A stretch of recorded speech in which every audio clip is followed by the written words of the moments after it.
conclusión este tema, esta serie que hemos estado durante el mes de enero, donde hemos estado hablando de esta fórmula que consta de 3 palabras que encontramos en el libro de los Hechos. Cuando la iglesia inicia, cuando vemos ese momento hermoso, maravilloso, sobrenatural, de que de alguna manera Dios está dando como el banderazo de salida para la iglesia en el aposento alto, cuando fue la fiesta de Pentecostés y el Espíritu Santo se derramó. Hechos 2, capítulo 1, dice que cuando llegó el día, es decir, cuando el Señor señaló el momento, cuando fue el momento de Dios, el kairos de Dios, el tiempo de Dios, llegó el día de Pentecostés, dice que los discípulos y la gente que estaba con ellos, los hermanos, estaban todos unánimes juntos. Y de esa fórmula es de la que hemos estado hablando acerca de varias historias a lo largo de este mes. Esta es una fórmula sencilla, 3 palabras, todos unánimes juntos, pero a lo largo de 4 historias en el Antiguo y en el Nuevo Testamentos, hemos visto cómo se desarrolla esta misma fórmula, cómo está implícita, aunque no necesariamente están las 3 palabras juntas, pero sí vemos los 3 principios implícitos dentro de estas historias. Cuando Dios ordenaba una misión a la nación de Israel en el Antiguo Testamento o a la iglesia en el Nuevo Testamento. Así es que, siendo que hermanos, es un principio divino y que es infalible, es decir, que no falla. Es un principio de Dios que no falla. Es un principio que si nosotros en este tiempo, en el año 2021, en esta generación que estamos viviendo, si tenemos nosotros el suficiente discernimiento y lo podemos aprender y sabemos cómo aplicarlo en nuestra vida actual, en nuestra iglesia, en nuestras propias familias también, estaremos mejor capacitados para cumplir el propósito que Dios tiene para nosotros. Es un principio muy sencillo, pero lo tenemos que aprender, lo tenemos que vivir y lo tenemos que poner en práctica. Así es que les he hablado, hermanos, también durante este mes y hemos hecho la comparación de cómo todas las personas están buscando de alguna manera tener éxito. Éxito en sus negocios, éxito en su vida emocional, ¿verdad? Y hablando de la vida emocional, por ejemplo, ahorita vemos un montón de sitios de internet y de aplicaciones que te ofrecen encontrarte a la pareja ideal, tu media naranja, ¿verdad? Muchos encuentran un medio limón agrio, pero te están diciendo que aquí te buscamos. ¿Por qué? Porque mucha gente quiere tener éxito también en su vida emocional, ¿verdad? Y en lugar de buscar donde Dios te dice que busques, están buscando, y este es un negocio, es un mercado que se abrió. Y si se abrió un mercado es porque hay una necesidad y la gente quiere tener éxito en su vida emocional también. Así es que la gente quiere tener éxito en todas las áreas de su vida, éxito en sus familias, éxito con las cosas que desean. Pero mucha gente está buscando este éxito, hermanos, solamente para satisfacer sus propias necesidades, solamente para satisfacer su egocentrismo, sus propios deseos. Pero cuando nosotros hemos conocido a Cristo, cuando hemos venido a Cristo y nos hemos entregado a Él, entonces todos nuestros deseos, todos nuestros anhelos se tienen que canalizar hacia este propósito y hacia la misión que Dios nos ha encomendado como iglesia.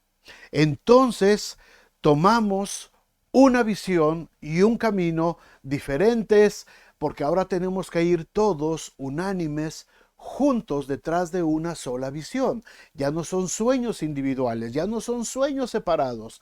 Ahora todos caminamos hacia una sola misión. Ahora, no es malo querer progresar. No tiene nada de malo, por supuesto, no me malentiendan. No tiene nada de malo querer progresar. No es malo querer tener un buen negocio. No es malo querer formar una buena familia. Pero cuando ya estamos en Cristo, hermanos, la visión de esas metas debe alinearse y debe de coincidir perfectamente con el propósito de Dios para nuestras vidas. ¿Para qué quiero tener éxito en mi negocio? ¿Para qué quiero tener éxito en mis estudios? ¿Para qué quiero que mis hijos sean exitosos? Todo esto debe de ser encauzado hacia este propósito que Dios ha puesto en nosotros. Y ese propósito no es nada misterioso, ni es nada que alguien te tiene que revelar a través de profecías y sueños y imposición de manos y ungimientos. No, el propósito de Dios se llama la gran comisión. Id por todo el mundo y predicad el evangelio. Ese es el propósito al que hemos sido llamados, anunciar las virtudes de aquel que nos llamó de las tinieblas a su luz admirable. Ese es el propósito de la vida cristiana, hermanos.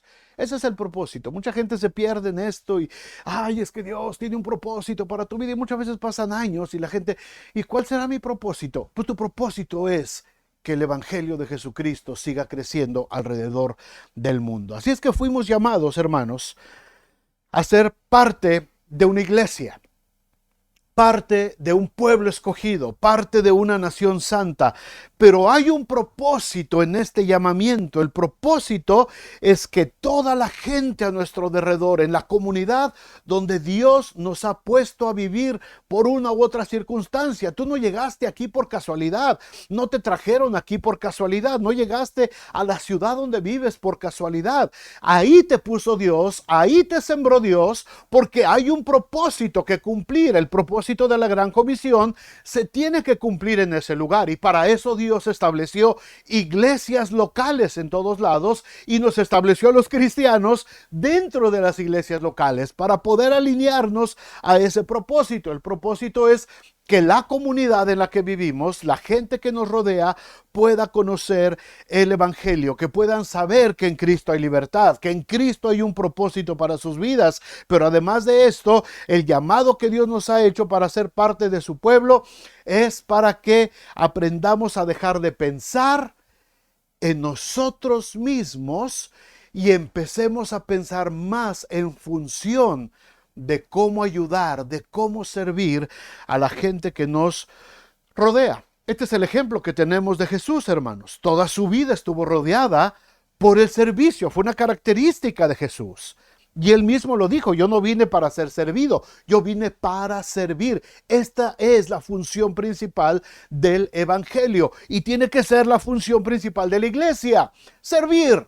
El servicio, a eso fuimos llamados, para eso estamos en la iglesia. No estamos solamente para aprender y aprender y aprender la palabra, sino para ponerla en servicio. No estamos aquí para ser oidores olvidadizos de la palabra, sino hacedores de la palabra. El Señor nos llamó para servir. La actitud de servicio Jesucristo la replicó en la iglesia. Inmediatamente que la iglesia recibió el bautismo en el Espíritu Santo, Hechos 2:1, llegó el día de Pentecostés, estaban todos unánimes juntos y de repente llegó el Espíritu Santo y los bautizó. A partir de ese momento, hermanos, ellos comenzaron a hablar, comenzaron a testificar. Decía la gente: ¿cómo es que les oímos hablar las maravillas de Dios todos en nuestra propia lengua? Empezaron a proclamar y empezaron a dar testimonio, empezaron a servir a la gente que les rodeaba alrededor de ellos. Les daban de comer, sanaban a los enfermos, ministraban a los oprimidos de corazón, ponían mesas para que las viudas y los huérfanos pudieran comer. Había un movimiento tremendo de servicio y Dios le daba favor a la iglesia con el pueblo. No recibieron la bendición de Dios para vivir mejor ellos. No recibieron la gracia del Señor para cumplir sus propios anhelos, sus propios propósitos o para tener un mejor estilo de vida, sino que ahora todos voltearon sus vidas igual que Jesús, con el único propósito de servir a otros.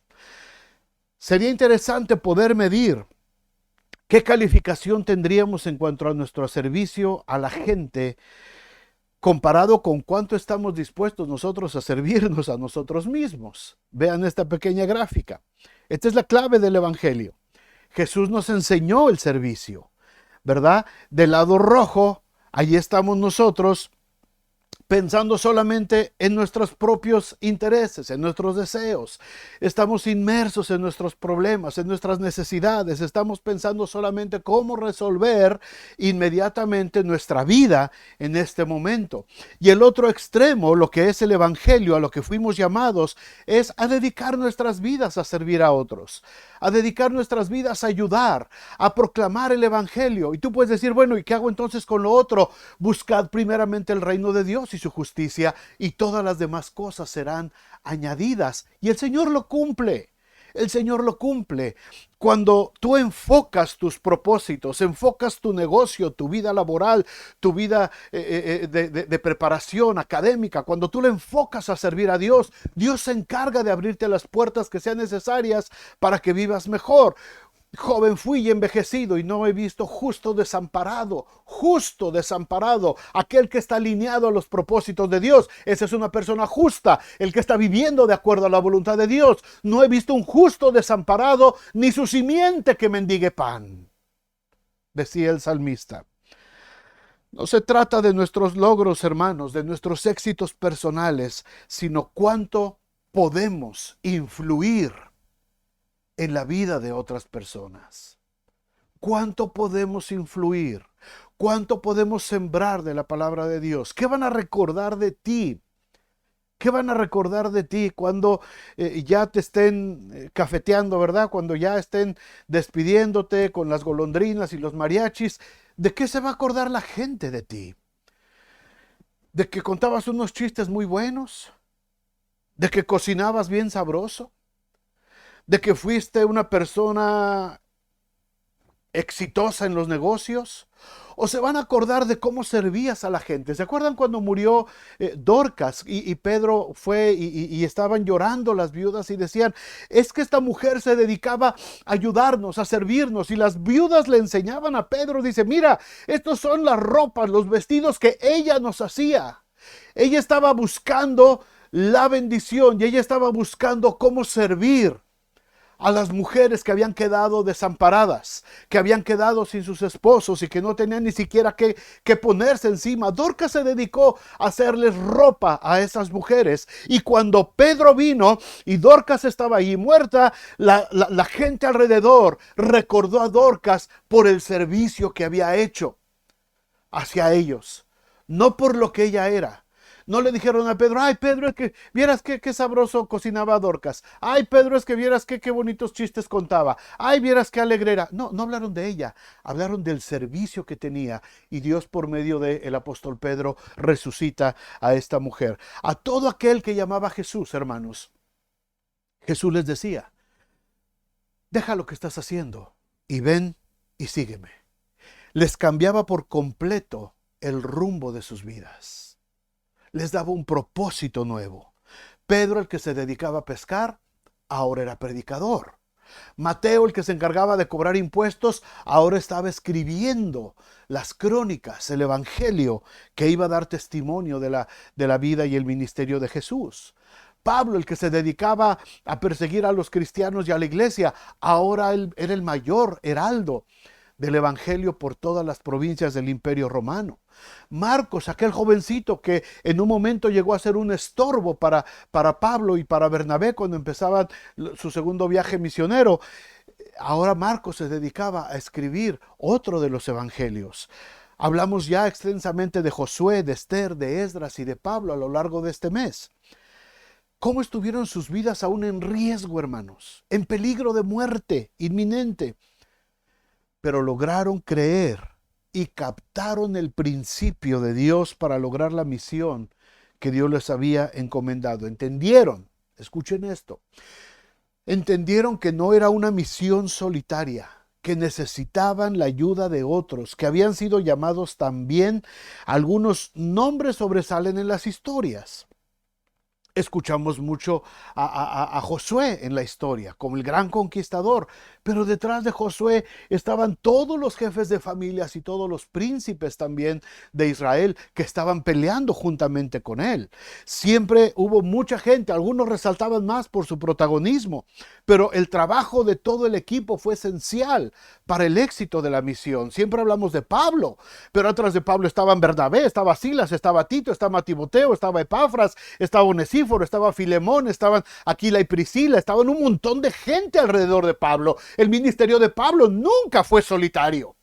Siempre estuvo rodeado de un equipo de cristianos que estaban todos unánimes, juntos en la misma visión, con la misma pasión y con la misma certeza de que tenían que cumplir con una misión. Así es que de la misma manera, hermanos, en cada iglesia local, cada una de nuestras iglesias, se necesita el trabajo unido de todos los que han sido llamados por Cristo a ser parte de este pedacito de historia que estamos viviendo. Este pedacito de historia, ahí donde Dios nos ha sembrado para ser parte de una iglesia local. En ese pedacito, ese fragmento de tiempo, de historia, hermanos, ahí se necesita que todos los que hemos sido llamados estemos unánimes juntos alrededor de esto. Así es que después de estudiar estas 4 historias, déjenme darles una conclusión general. Trataré de hacerlo lo más breve posible, aunque no lo prometo.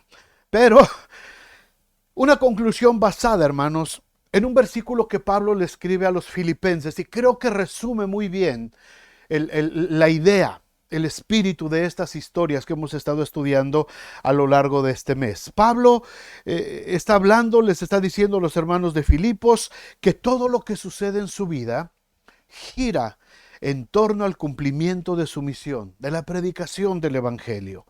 Porque para Pablo el vivir es Cristo y el morir es ganancia. Repítelo conmigo ahí en voz alta en tu casa. Para mí el vivir es Cristo y el morir es ganancia. Para mí el vivir no es mi negocio. Para mí el vivir no es mi título universitario. Para mí el vivir no es mi esposa ni son mis hijas. Para mí el vivir es Cristo. Y cuando para mí el vivir es Cristo, todo lo demás, hermanos, se acomoda y todo lo demás viene por añadidura. Si mi corazón está centrado en amar, en obedecer y servir a Cristo, entonces Dios va a acomodar mis negocios, Dios va a acomodar mi carrera universitaria, Dios va a acomodar a mis hijos, Dios va a acomodar todo lo que hay alrededor de mí cuando yo me enfoco directamente en Cristo. ¿Y qué va a pasar después? Bueno, pues cuando me muera será ganancia. Cuando ya deje de existir en esta tierra será ganancia, porque entonces podré estar delante de la presencia de Dios. En este capítulo 1 de Filipenses, vayan conmigo a Filipenses capítulo 1. En el versículo 27, toda esta parte de Filipenses, hermanos, es preciosa, es preciosa. Por favor, léanla con calma en sus casas, el capítulo 1 de Filipenses. Pero el versículo 27, vamos a hablar nada más de este versículo hoy. Hay 3 instrucciones muy precisas que Pablo le deja a la iglesia y por supuesto es Dios hablándonos a nosotros en este tiempo. Son 3 enseñanzas valiosas que tenemos que confirmar y que hemos hablado a lo largo de esta serie. Filipenses 1:27 dice: solamente que os comportéis como es digno del evangelio de Cristo, para que sea que vaya a veros o que esté ausente, oiga de vosotros que estáis firmes en un mismo espíritu, combatiendo unánimes por la fe del evangelio. 3 instrucciones muy claras, muy precisas.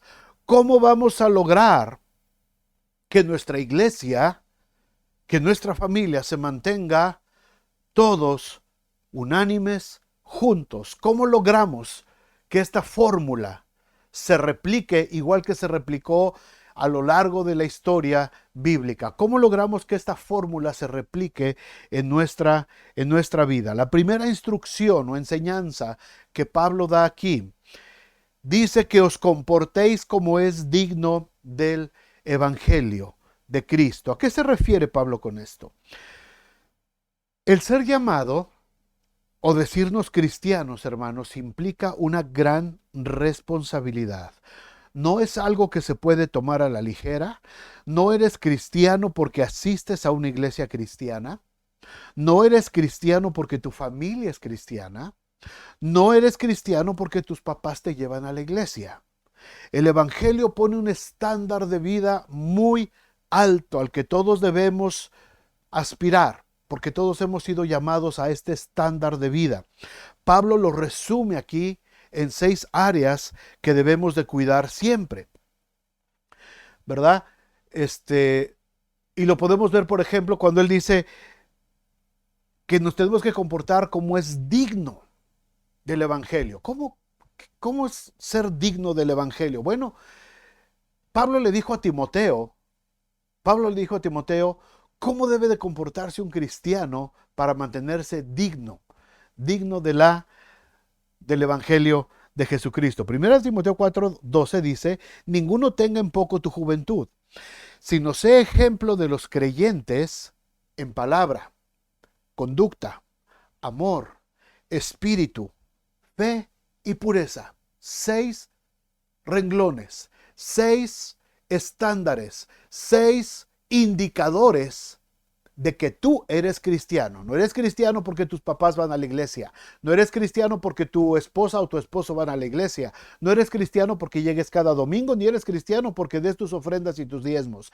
Eres cristiano cuando Jesucristo te ha lavado con su sangre preciosa, cuando has reconocido a Jesucristo como Señor y Salvador de tu vida y te has arrepentido de tus pecados y ahora estás viviendo, te conduces de una manera digna del Evangelio de Jesucristo. ¿Cuáles son estas 6? Rapidito. Primero dice Pablo, por nuestras palabras, por nuestro hablar, lo que estamos diciendo, cómo nos expresamos todos los días. Hablar palabras que edifiquen, palabras que traen bendición. Cuando estamos hablando solamente maldiciones, hermanos, o cuando maltratamos a nuestros cónyuges, o a nuestros hijos, o a nuestros empleados, o a compañeros de trabajo, no estamos viviendo como es digno del Evangelio de Jesucristo. Efesios 4:29 dice, ninguna palabra corrompida salga de vuestra boca, sino la que sea buena para la necesaria edificación, a fin de dar gracia a los oyentes. Hermanos, nuestra forma de hablar tiene que traer gracia a la gente que nos oye. No podemos hablar groserías y maldiciones a nuestro esposo, a nuestra esposa, a nuestros hijos, a nuestros padres. Muchachos, jóvenes, chicos de CIA y SBG, escúchenlo por favor bien. Tengan mucho cuidado de cómo hablan, de cómo se expresan. Las maldiciones son algo muy normal en la cultura de este país y yo creo que en todos los países. Es algo que el mundo hace de manera muy normal. Algunos de ustedes que no me tienen bloqueado en Facebook o en Instagram y que los puedo ver, algunos, no todos, porque la mayoría le ponen una espantosa X al pastor, pero a los que sí puedo ver, no les digo nada ni me meto en sus vidas, muchachos, pero muchos de ustedes ponen expresiones y hermanas también. He visto expresiones que digo, hermana, ¿por qué estás poniendo esto? Jovencito, ¿por qué estás poniendo esto? Se expresan que no demuestra que estamos viviendo como si fuéramos dignos del Evangelio de Jesucristo. Mucho cuidado con lo que hablamos, mucho cuidado con lo que expresamos. Cada vez que hablemos, busquemos traer gracia a los oyentes. Hay maneras de bromear, hay maneras de decir las cosas de manera simpática, graciosa, sin necesidad de maldecir, sin necesidad de ofender, sin necesidad de usar el lenguaje de las pandillas y de las gangas y de la gente que está en ese ambiente, el lenguaje del rap. Tan grosero, discriminante, ofensivo, se ha infiltrado mucho en la vida bueno, ya hablaremos de eso en otra ocasión, pero cuidado muchachos y cuidado hermanos, nuestras palabras tienen que hablar bendición. Nuestra conducta, dice Pablo en segundo lugar ahí, cómo nos comportamos dentro y fuera de la iglesia. Lo que asimilan nuestros hijos cada día en la casa, qué es lo que están viendo, qué comportamiento están viendo nuestros hijos en la casa, cómo tratamos a las personas, cómo somos responsables con nuestras autoridades, cómo cuidamos el entorno en que vivimos, cómo soportamos a nuestros vecinos que son ruidosos y escandalosos y que son latosos, cómo los soportamos, cómo es nuestra conducta.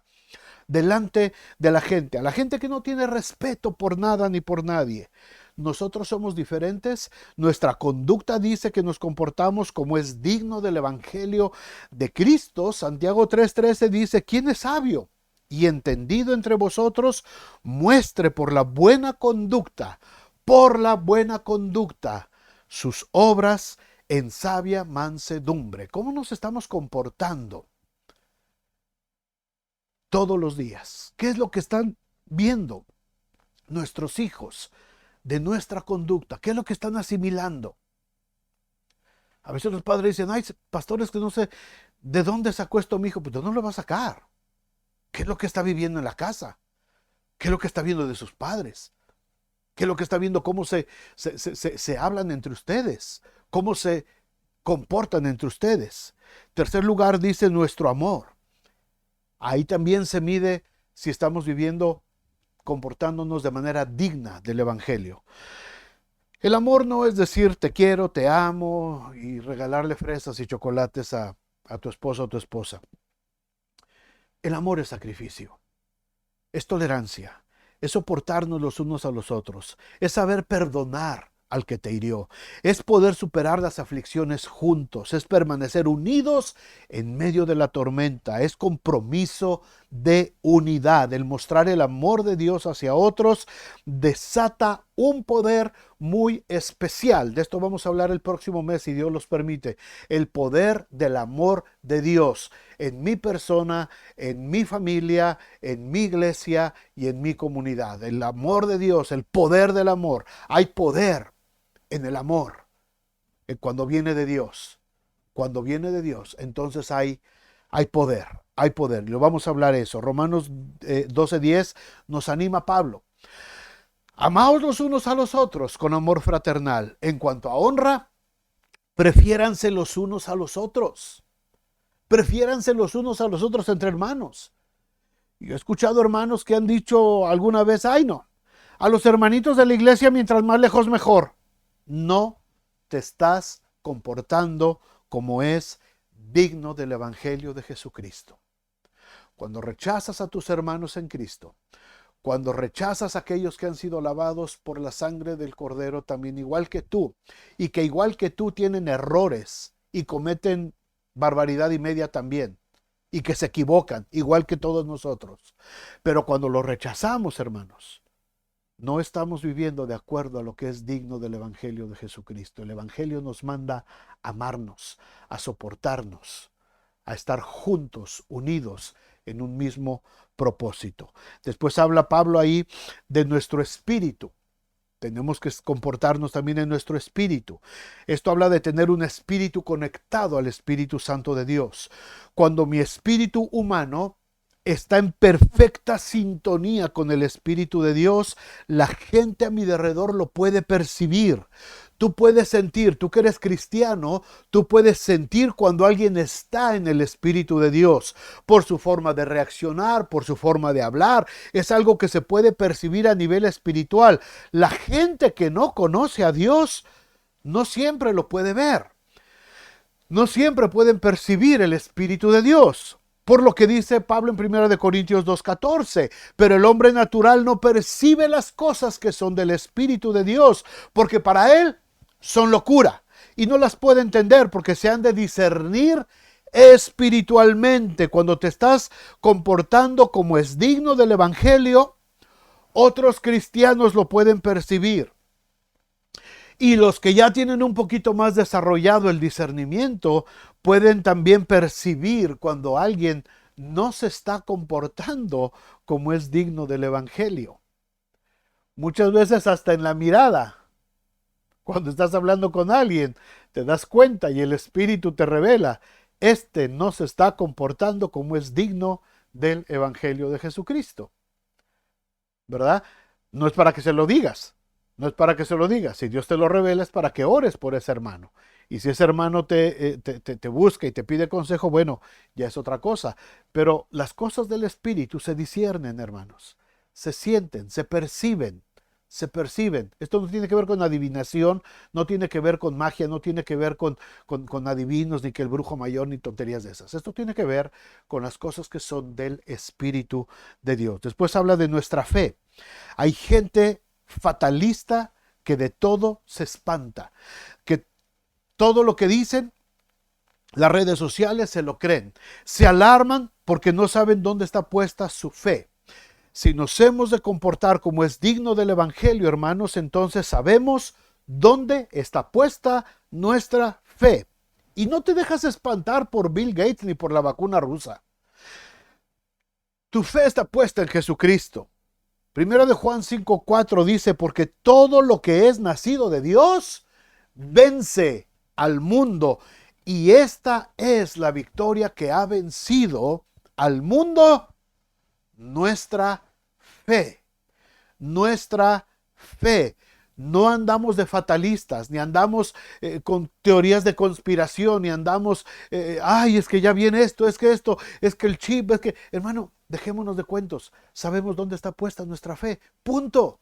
Mi fe radica en Jesucristo, mi fe radica en que Cristo vendrá. Y si viene hoy, bendito sea su nombre. Y si viene mañana, bendito sea su nombre igual. Y si viene dentro de 10 o 15, 20 años, 100 años, bendito sea el nombre del Señor. Yo tengo que usar mi fe para vencer el momento histórico, el espacio de tiempo donde Dios me ha sembrado. Uso mi fe no para alarmar a los demás, no para contagiarme de pesimismo, de fatalismo. Uso mi fe para vencer, para cumplir el propósito por el cual fui llamado, para extender el reino de Dios. Uso mi fe para comportarme como es digno del Evangelio de Jesucristo. Y por último, Pablo menciona a Timoteo, le dice, de nuestra pureza también. ¿Qué significa nuestra pureza? Porque aquí mucha gente puede pensar en santurronería, pureza, ay, es que tiene que ser una doncella. No tiene que ver con eso.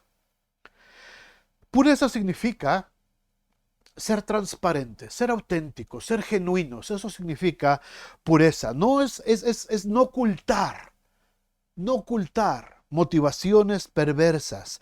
Lo que haces, lo haces sin malas intenciones escondidas, sin engaños, con limpia conciencia. Eso significa pureza, hermanos. Ser transparentes, ser auténticos, ser genuinos. Si vas a servir, sirve con amor, sirve con liberalidad.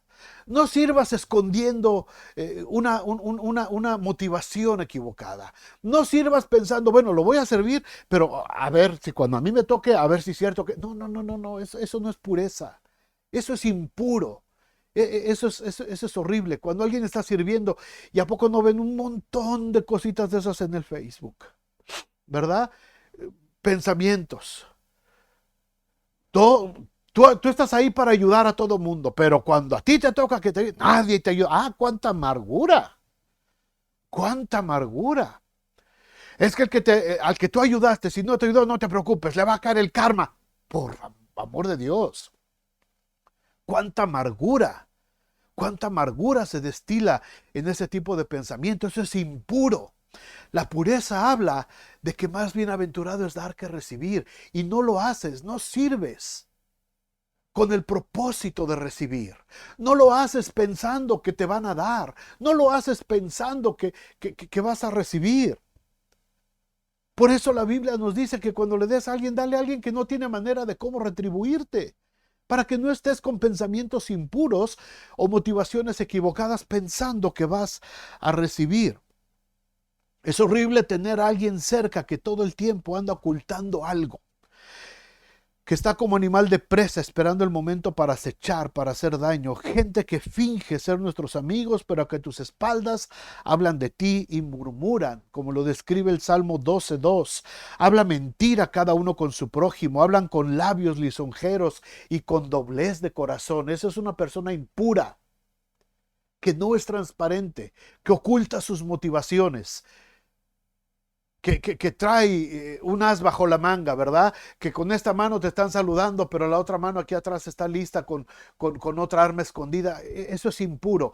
Tenemos que buscar nuestra pureza, hermanos. Seamos auténticos, seamos genuinos, seamos transparentes, que nuestras motivaciones sean limpias, puras. ¿Vas a servir? Sirve. Que cuando a ti te tocó nadie te tendió la... No importa, Dios está viendo lo que está pasando en tu vida. No lo hiciste para esperar que cuando a ti te toque todo mundo se vuelque a ayudarte. No lo hiciste por eso. Lo hiciste porque te nació servir, porque te nació ayudar, porque Dios puso en tu corazón un sentimiento puro de servir, de ayudar al que estaba en necesidad. Sé ejemplo de los creyentes, dice Pablo, en palabra, conducta, amor, espíritu, fe y pureza. Esto es comportarse como es digno del evangelio. Un evangelio que no podemos estar manchando con nuestra mala manera de vivir. Si hemos de permanecer, hermanos, todos unánimes, juntos, de acuerdo a esta fórmula, entonces tenemos que aprender a comportarnos como es digno del Evangelio de Jesucristo. La segunda instrucción que Pablo le da a los filipenses en Filipenses 1:27. Primero les dijo, solamente que os comportéis como es digno del Evangelio de Cristo en estas 6 áreas. Después les dice, para que ya sea que vaya a veros o que esté ausente, oiga de vosotros, y viene la segunda instrucción, estar firmes en un mismo espíritu. Estar firmes en un mismo espíritu. Esto tiene que ver, hermanos, con una orden militar. Tiene que ver con una orden militar. Estar firmes. Cuando un mando militar le da la orden a su regimiento de estar firmes, es que tienen que dejar de estar en descanso. Oh, perdón, no está la gráfica ahí, pero tiene que ver con estar firmes, ¿verdad? La gráfica eran unos soldaditos así, firmes. Cuando un mando militar viene al frente de su regimiento, de su pelotón, de su ejército, aparece un mando militar, inmediatamente se toca la orden de estar firmes, firmes. Tienen que dejar de estar en posición de descanso, tienen que estar, a veces están relajados, ¿verdad? Pero cuando viene la orden firmes, todo el mundo se pone firmes. Ahora, firmes no solamente significa cambio de postura. Cuando te dicen firmes, tienes que poner atención, porque por lo general, cuando se da la orden de estar firmes, quiere decir no se muevan, estén atentos. Sus 5 sentidos en alerta porque algo va a pasar, algo viene, algo Dios va a hablar, algo el general del ejército, el capitán, el teniente, quien sea, algo va a hablar, vienen instrucciones. Hermanos, el Espíritu Santo de Dios no está pasivo. El Espíritu Santo de Dios no es un viento que de vez en cuando sopla, no es una palomita que de vez en cuando desciende. El Espíritu Santo de Dios es Dios mismo moviéndose en medio de sus tropas. Desde el Antiguo Testamento hasta ahora hay movimiento, hay acción. El Espíritu de Dios sigue moviéndose cada día, convenciendo al mundo de pecado, convenciendo de justicia, de juicio. Sigue moviéndose a favor de su iglesia, sigue moviéndose para que nosotros podamos llevar a cabo la misión. Firmes en el Espíritu nos habla de estar atentos en posición de guerra. Dios se está moviendo, hermanos. Dios se está moviendo. Igual que el campamento, ahora sí puedes poner la otra que estaba ahí, Carla. Igual que el campamento, si podemos recordar el campamento de Israel. Si podemos recordar ese campamento de Israel cuando estaban en el desierto. Y entonces Dios hablaba y Dios les ordenó.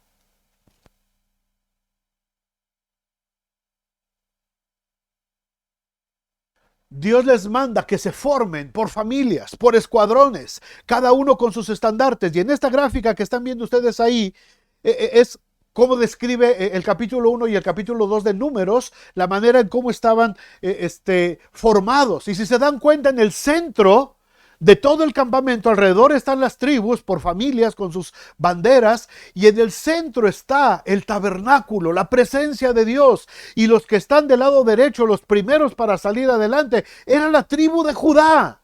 Era la tribu de Judá. ¿Por qué? Porque Jesucristo es el león de la tribu de Judá. Y Él es el que va adelante. Él es el que va abriendo el camino para poder ir a la guerra. Y en medio venía toda el tabernáculo, toda la promesa de Dios, la presencia de Dios. Así es que tenían que estar listos, hermanos, porque el Espíritu Santo se movía.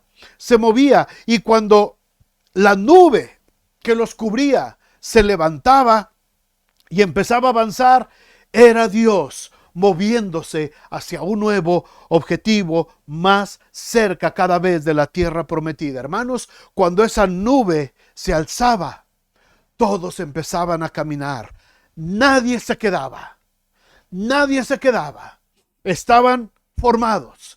Sonaban los shofares, sonaban las trompetas que se replicaban por todo el campamento, más de 2 millones de personas, y todos estaban atentos, firmes, y veían que la nube se levantaba, y entonces todos empezaban a caminar, cada uno bajo su tribu, cada uno bajo sus estandartes de sus familias, bajo sus escuadrones, empezaban a caminar, y la presencia de Dios empezaba a guiarlos y empezaba a ir delante de ellos. Dios se estaba moviendo y todo el pueblo se movía debajo de él. De la misma manera, hermanos, en el Nuevo Testamento el Espíritu Santo de Dios se sigue moviendo hasta el día de hoy. No está pasivo, no está quieto, no es solamente una imagen, no es solamente una sensación, no es solamente un vientecito. El Espíritu Santo es Dios mismo moviéndose y moviendo a la iglesia para que se mueva hacia el nuevo objetivo hasta llegar a la tierra prometida. Ahí estamos nosotros. Y cuando la nube de Dios se alza, cuando el Espíritu Santo de Dios dice, vamos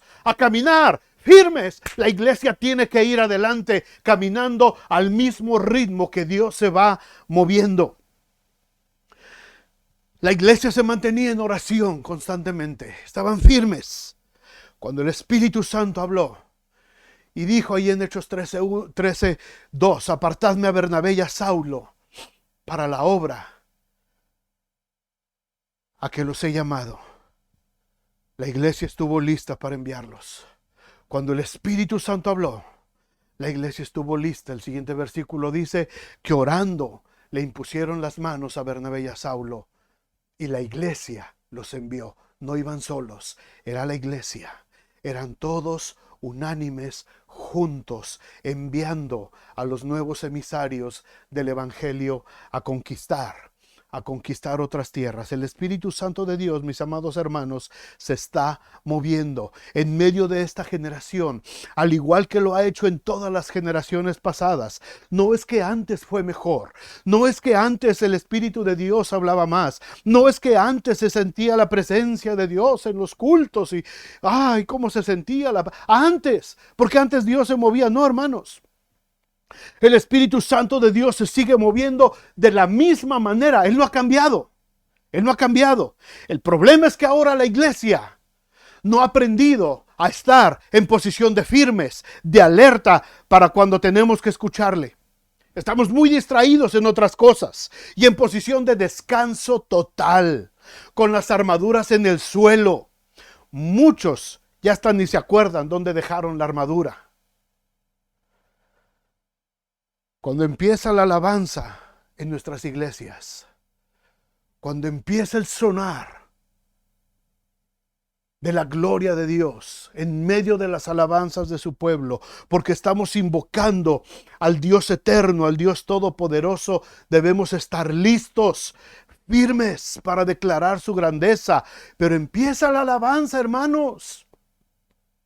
El gran general está pasando ya revista a sus tropas. ¿Y las tropas? ¿Y las tropas? Ahí vienen entrando tarde.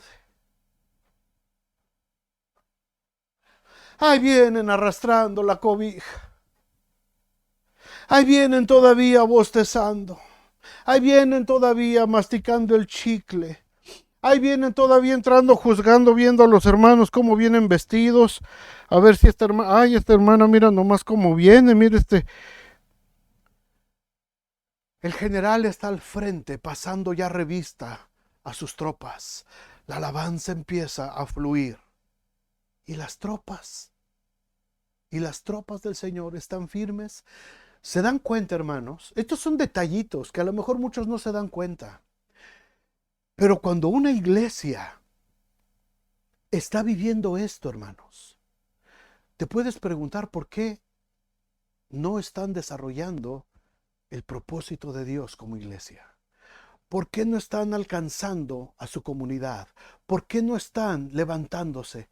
Porque sencillamente, uno, no estamos viviendo de acuerdo, comportándonos como es digno del Evangelio de Jesucristo. Dos, no estamos firmes. No estamos en posición de firmes. No estamos listos para la guerra. Estamos en posición de descanso, totalmente relajados, totalmente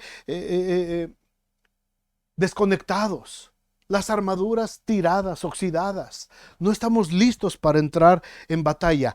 ¿Cómo pretendemos ganar una guerra espiritual, hermanos, si no podemos estar firmes cuando el Espíritu de Dios se está moviendo? Todos unánimes, juntos, significa aprender a estar firmes en el Espíritu, atentos, listos, preparados para cuando se dé la orden de servir, todos a servir, todos a trabajar, todos a participar, listos. El Señor se mueve, la nube se levanta, vámonos. Todos tenemos que ir juntos detrás de la visión de Jesucristo.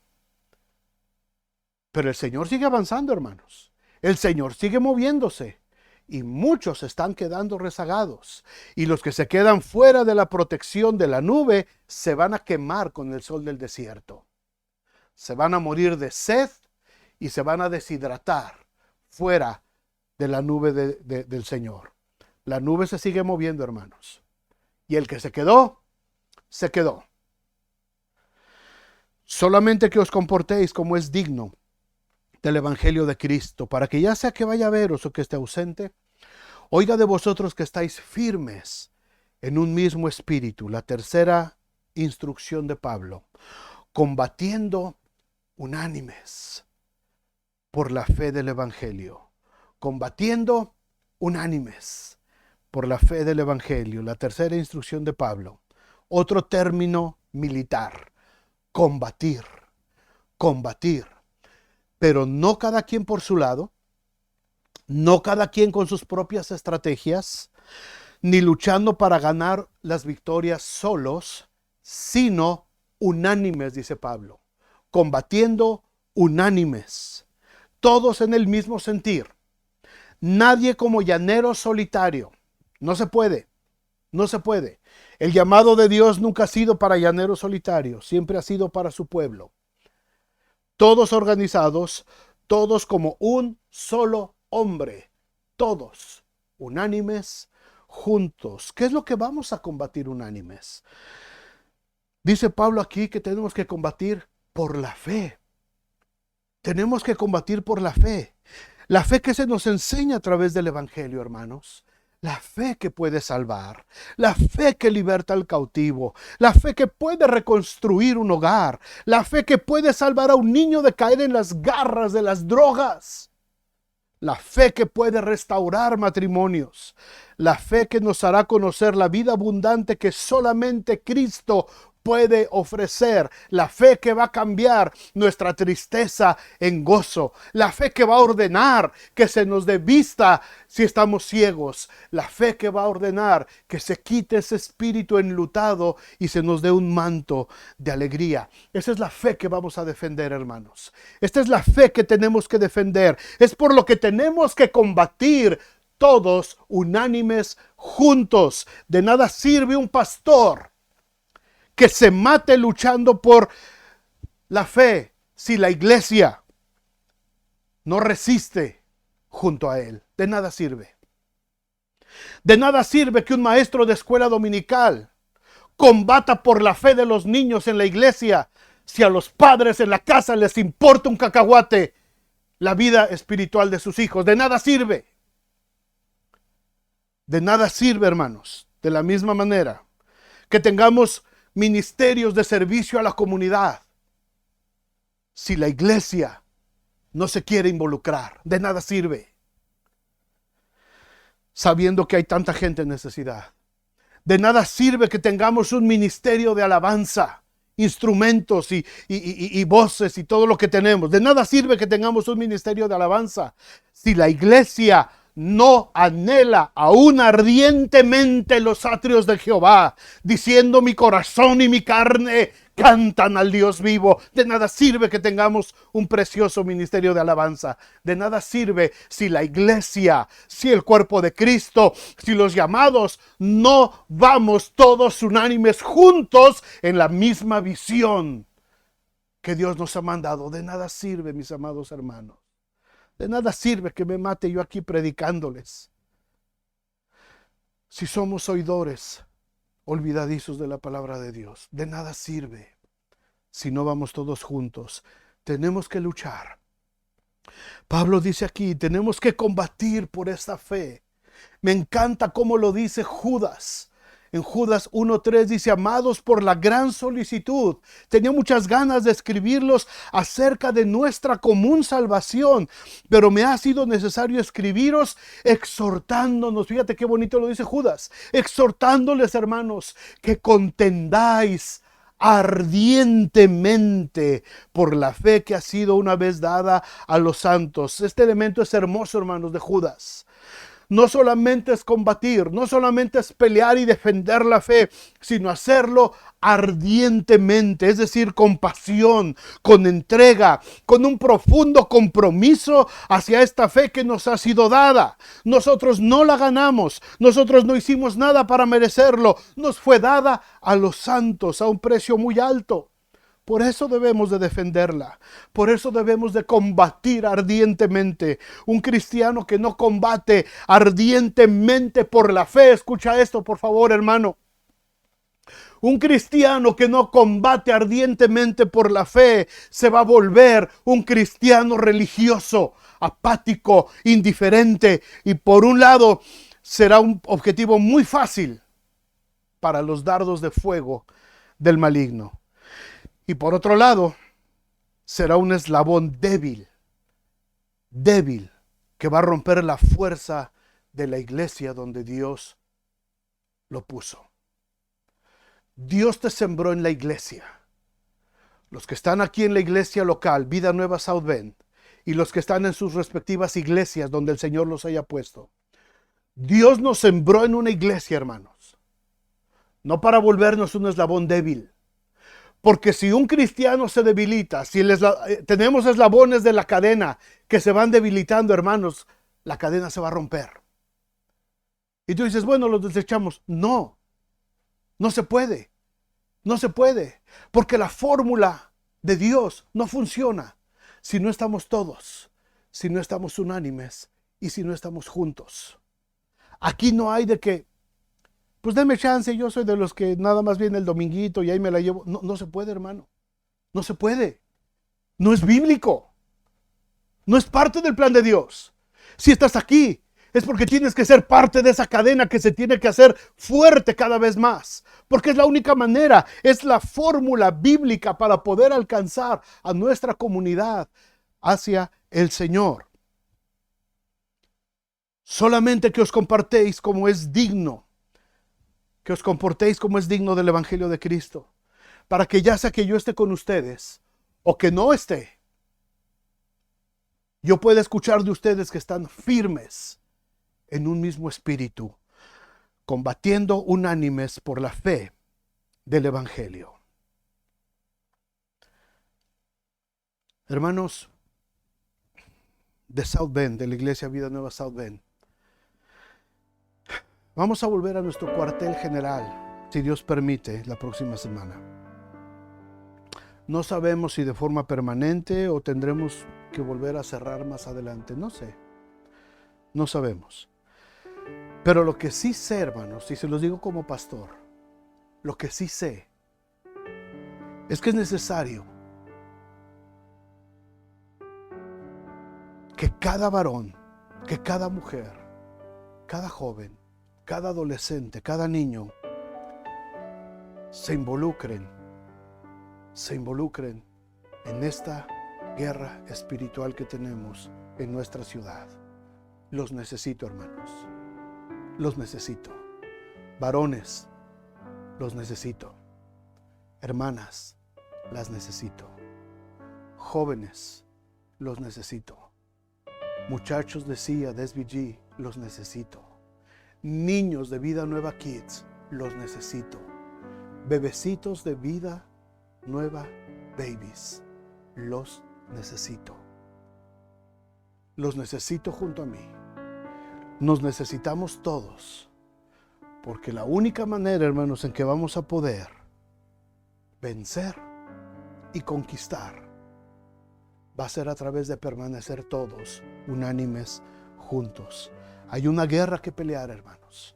Hay una guerra que pelear. Hay un enemigo que está devorando matrimonios y ustedes lo saben muy bien. Ustedes lo saben. Porque lo estamos viviendo todos los días.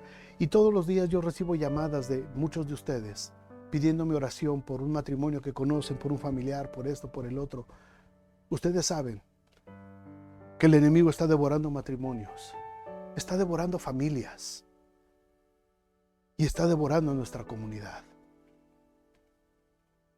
El enemigo está infestando a nuestra comunidad, a nuestra ciudad. Ya hablo yo de South Bend y probablemente esto se replica en todas las ciudades donde nos están viendo ahora.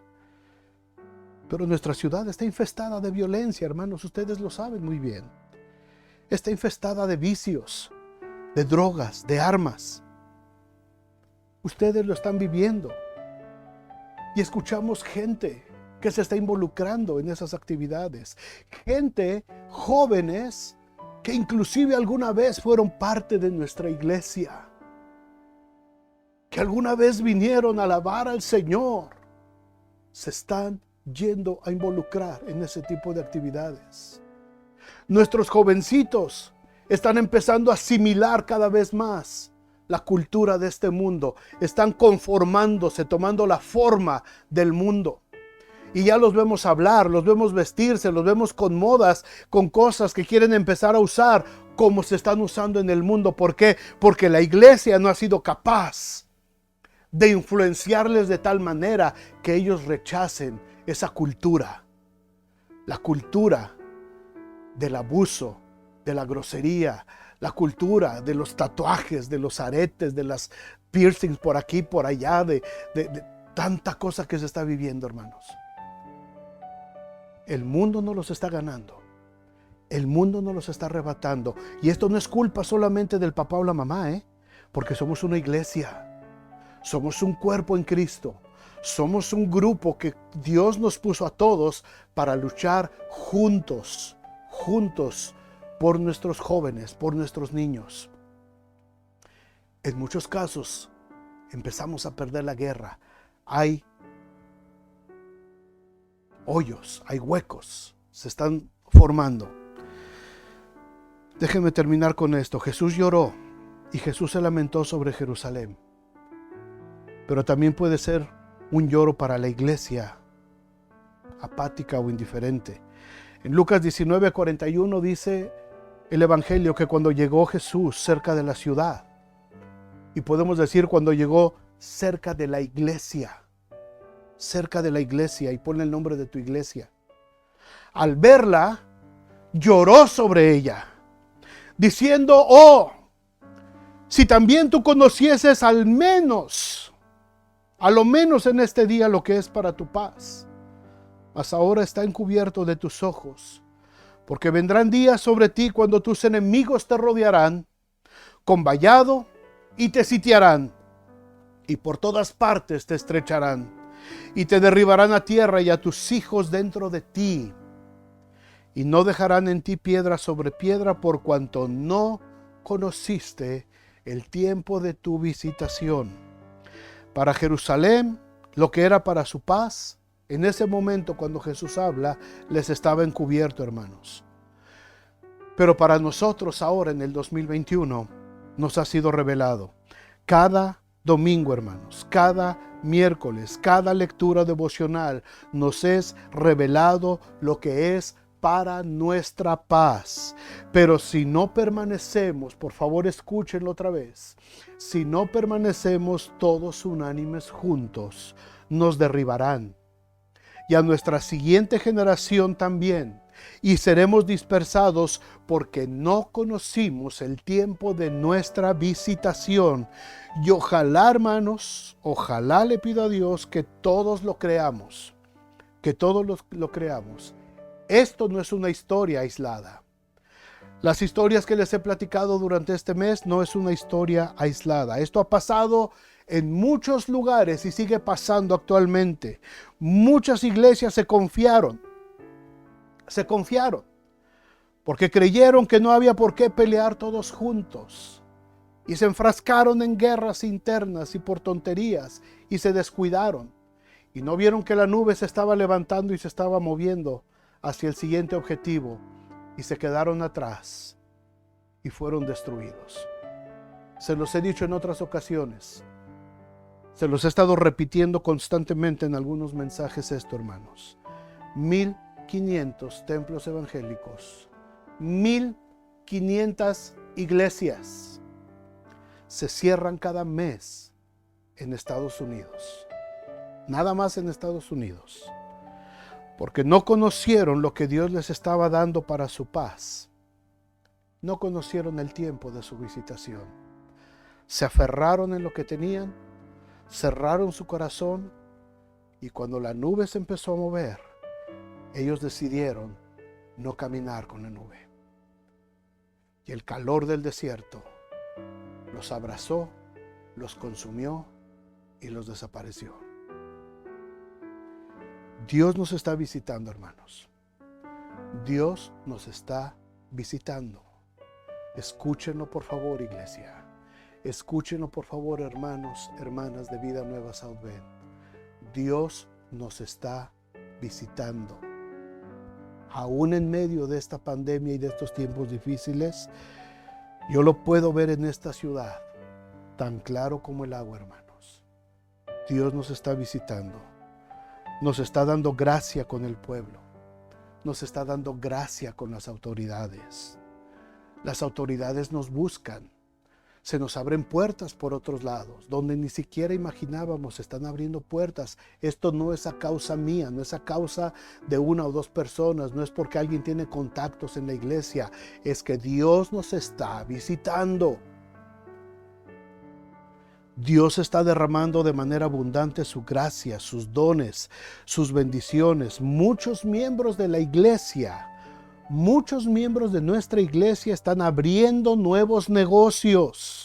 Muchos están recibiendo promociones en sus trabajos. Muchos están recibiendo ascensos. Hay otros que ya se están capacitando, que están empezando a cursar carreras universitarias. Muchos han estado orando para que el Señor abra una puerta para poder arreglar nuestros papeles de migración en este tiempo. Y Dios está empezando a abrir puertas, hermanos. Dios está visitando. Dios está en medio de nosotros. ¿Para qué queremos la bendición de Dios? ¿Para qué quieres la bendición de Dios? Dios está bendiciendo tu negocio. ¿Para qué? Para que entonces digas, es que ya tengo tanto trabajo que ya no puedo servir al Señor. Es que Dios me ha bendecido tanto que ahora tengo que trabajar hasta el domingo y ya no voy a ir a la iglesia porque Dios me está... No, cuidado.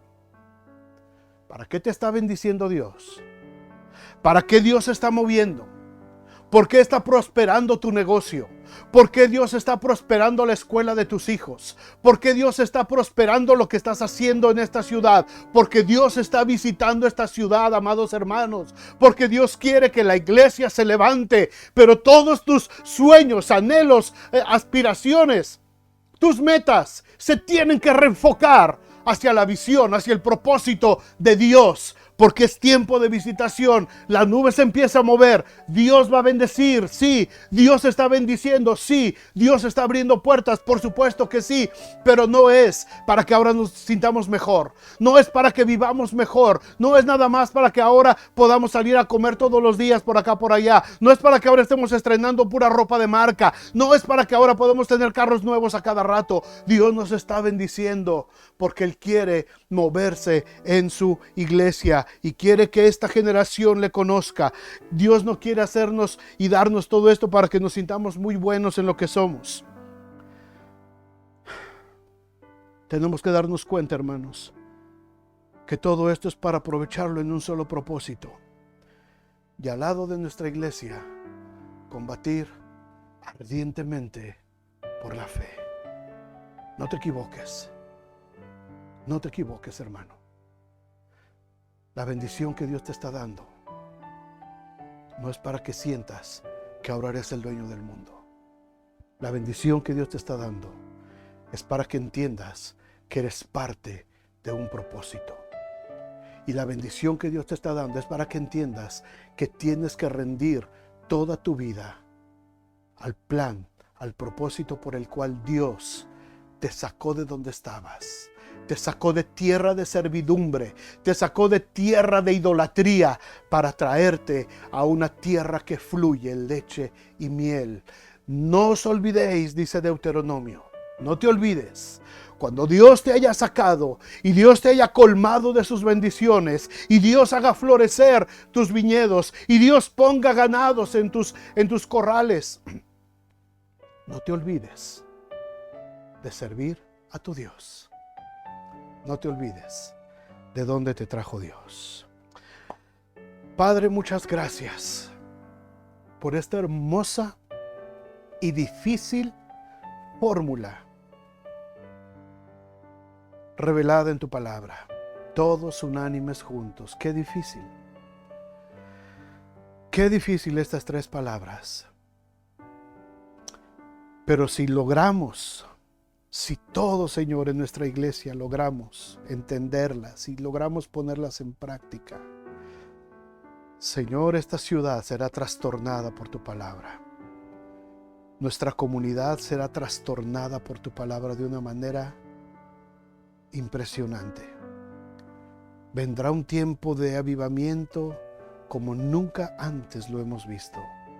Vendrán, Señor, almas y almas y almas rendidas a tus pies, porque la iglesia entendió que el trabajo no es del pastor, que el trabajo no es del maestro de escuela bíblica, que el trabajo no es de los hermanos de acción social, ni tampoco del grupo de alabanza o de los capellanes o de los pastores de la iglesia.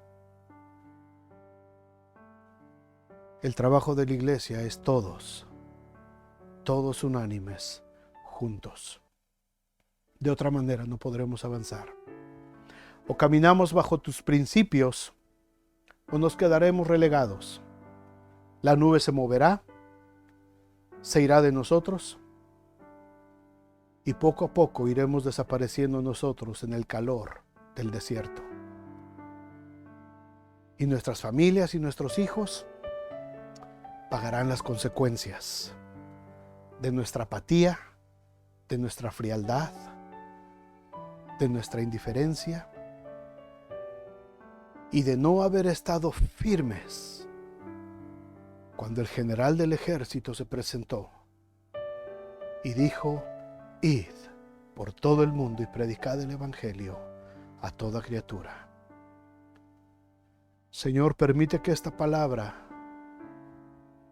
de exhortación la podamos recibir cada uno de nosotros con mansedumbre, con alegría, con arrepentimiento quizás también, pero que la podamos poner por práctica, Señor, y que podamos avanzar en tu nombre. Y ahora, mis amados hermanos, que la gracia del Señor Jesucristo, el amor de Dios el Padre y la comunión con su Santo Espíritu sea con cada uno de nosotros, con nuestras familias, con todo el pueblo de Dios, sanando a los enfermos y trayendo paz a los quebrantados de corazón en todos lados. Amén y amén.